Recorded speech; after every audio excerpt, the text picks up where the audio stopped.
Hi there, this is Diecast channel, and in this video we're going to do a review on this 1969 Dodge Charger 500. This is one of the 10th fastest cars in America from the collection American Muscle, made in a 1/18 scale. This car is from the same collection of that 1970 Buick GS 455 Stage 1 I've revealed in one of my previous videos. So stay with me to the end of this video. Don't forget to subscribe my channel in case you haven't subscribed yet. Give me a thumbs up, share this video, and also click the bell for news. So let's unbox this car and take a better look at it right now.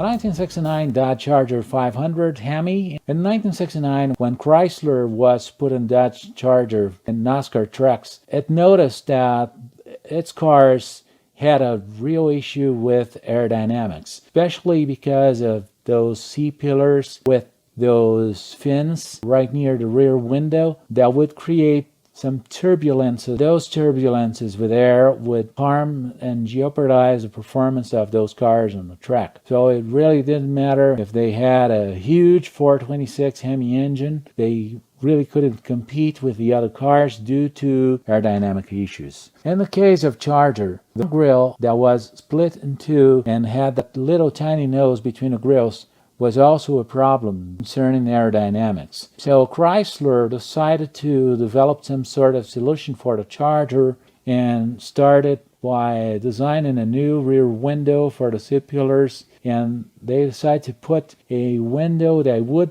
actually face the outer slope of those pillars instead of having those fins and having a more conventional design. This led to a shorter trunk lid and a shorter trunk, but trunk wasn't really a priority of that car since it was being developed for competition purposes and for performance, really.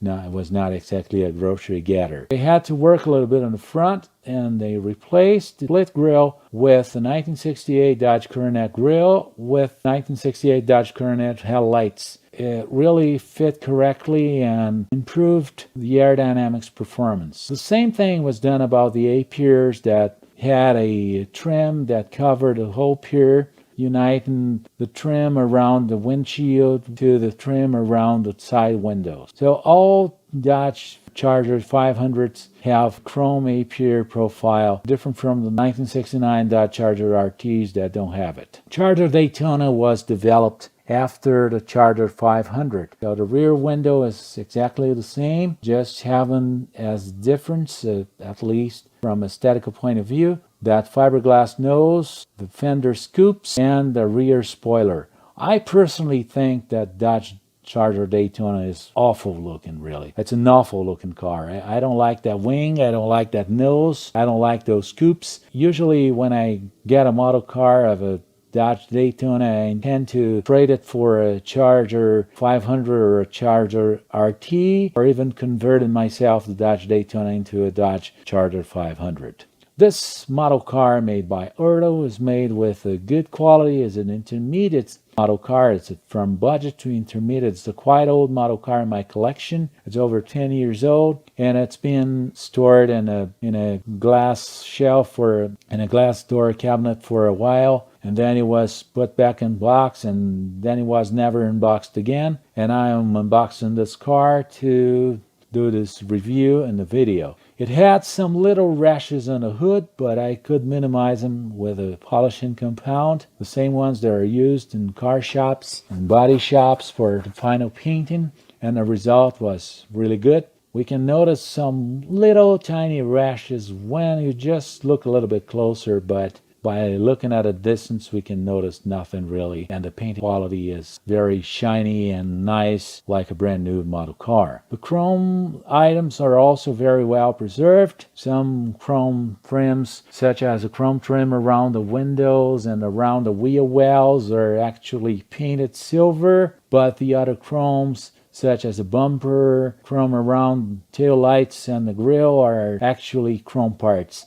and they are made with a pretty good material, so they have a good realism and a good quality. So we're going to review this car right now and go through its details. The front of a Charger 500, it's really impossible to mistake the Charger 500 for the Charger RT, since the grills are completely different. This is actually the 1968 Dodge Coronet grill that was fit with a logo Charger 500 close to the driver's side headlights. The headlights have 6, but those do not really harm their realism since they sort of remind the light bulbs. The antenna is made in plastic and is a quite good reproduction of those retractable antennas these cars used to have at the time. The windshield wipers are separate parts, and the trim around the windshield is all painted on with silver. The windshield has a very good transparency. The grille is not actually a grille, but a very well reproduced mesh. It's all made in chrome, and the chrome has a very good quality. It could be blackened out with those model car paints that are used for this purpose, but the way it looks, it doesn't look bad at all. The hood has a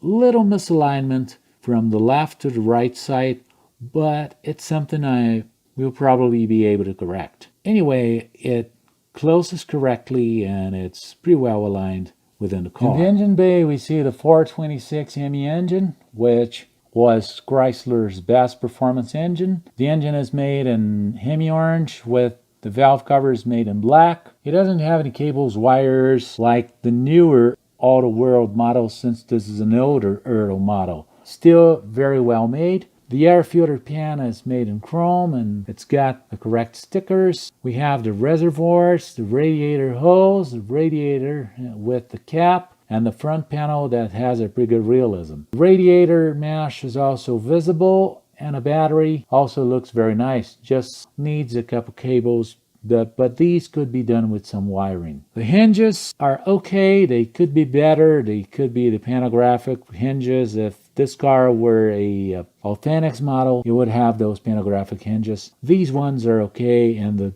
hood opening is very good. It opens and closes. The car easily. That's all made in red. It's made in red plastic, but it's not really cheap plastic. It's pretty good quality plastic, and it mocks the original materials we have in a real car. The dashboard is pretty well made with all gauges. It just misses some coloring and some buttons and knobs, but this further detailing can be made. The gauges are reproduced with pretty good quality decals. The 4 pedals that are the gas, brake, and clutch. This is a mechanical transmission car, and the parking brake far on the left. The door panels are also made with the same material, and we have a floor mat on the driver's side. The cushions are pretty well reproduced, and they really don't look like cheap plastic, but they look like the original materials. The mirror has a pretty good proportion. The hinges are quite simple according to those ERTL cheaper lines, but it's not really cheaply made. It's a pretty good hinge. It could be a little bit better if it were an Authentics line, but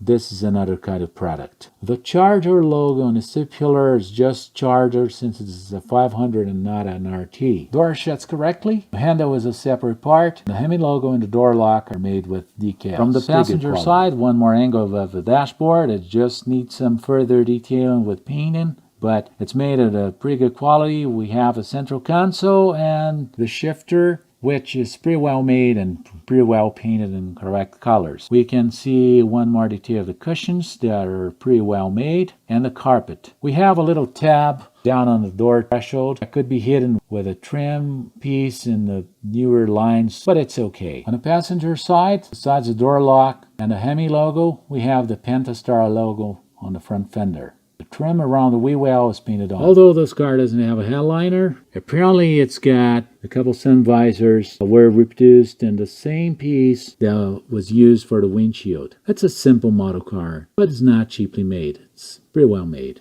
a rear end of a car with very good tail lights. These tail lights were for 1969 and 1970. The only difference from 1969 to 1970 would be the trim around them that would connect both tail lights with a Charger logo between them. This is only Charger since this is a Charger 500.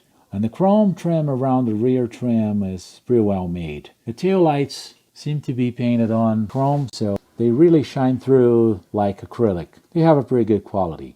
This trunk lid unfortunately does not open, but it's very well cast in metal. We have the rear window for the 69 Charger 500 and a gas cap on the driver's side rear quarter end.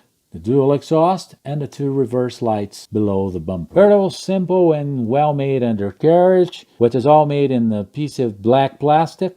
This black plastic has different textures and shines for the black, so it can reproduce the different parts. The front and rear suspensions are separate. They are bolted on this base actually. The engine and transmission are also separate parts, as well as the differential and drive shaft. This differential and drive shaft are fixed. The drive shaft does not spin, and the front and rear suspensions do not work. They do not have coil springs or anything like it. They are just fixed in place. The front wheels steer. The wheels and tires look very good, and the details in general are very well made. This car is a unibody, so the subframe is very well reproduced in the front. I would just paint the engine to give it a little bit more realism. It looks a little bit like plastic. Still, not cheap plastic. ERTL has done a pretty good job in this car.